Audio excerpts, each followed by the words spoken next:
Assalamualaikum warahmatullahi wabarakatuh. Sampurasun. Pamirsa patepang deui sareng simkuring Salwanur dina acara Warta Bedas. Dina dinten ayeuna simkuring bade ngapidangkeun warta ngeunaan lengser anu mangrupakeun kabudayaan Sunda.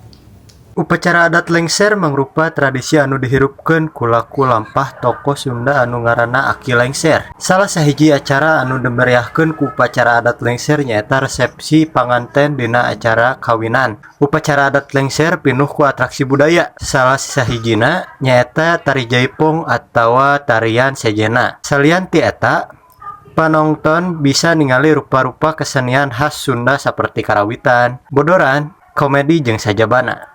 Upacara kawinan adat Sunda aya saurang tokoh sentral anu sok dijadikeun puseur perhatian ngaranna Aki Lengser. Ki Lengser nyaeta palaku utama anu tugasna ngabagiakeun besan panganten lalaki. Biasana Ki Lengser dibaturan ku tokoh nu ngaranna Ambu. Tokoh Ki Lengser mangrupa lambang pangkolotna di masyarakat anu jadi panasehat dina acara nikahan.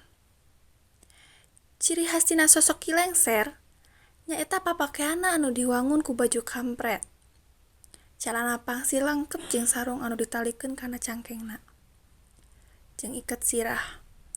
Dina upacara adat, Ki Lengser biasana digambarkeun ku huntu ompong, gerakan tari anu lucu anu ngabalurkeun kadeudeuhna ngundang seuri panonton. Liputan salajengna anu bade dipidangkeun ku rekan simkuring di lapangan.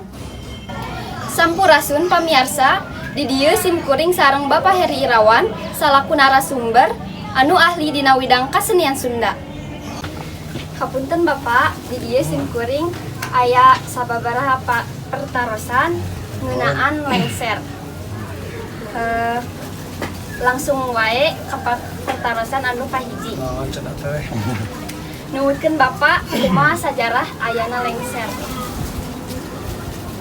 Ari lengser mah di zaman baheula ge tos aya lengser mah nya ari ti payun mah sejarahnya karang sejarah mah ada lengser teh utusan raja utusan raja anu ditegaskan ka rakyat-rakyatna itu utusan raja. Mun ayeuna mah zaman protokolernya lamun zaman presiden ayeuna mah tah protokolna eta teh si lengserna baheula mah oke. Nah ayeuna dinu upacara adat Sunda disambut ku si lengser teh nya.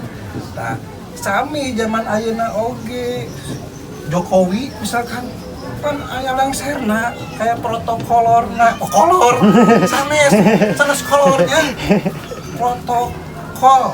Nah eta jantan lengserna zaman ayeuna mah gitu neng.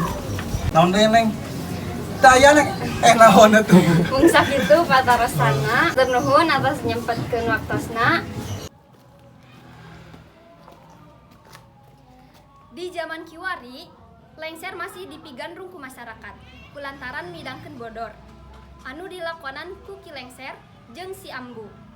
Teu heran lengser masih dipigandrung nepi ayeuna.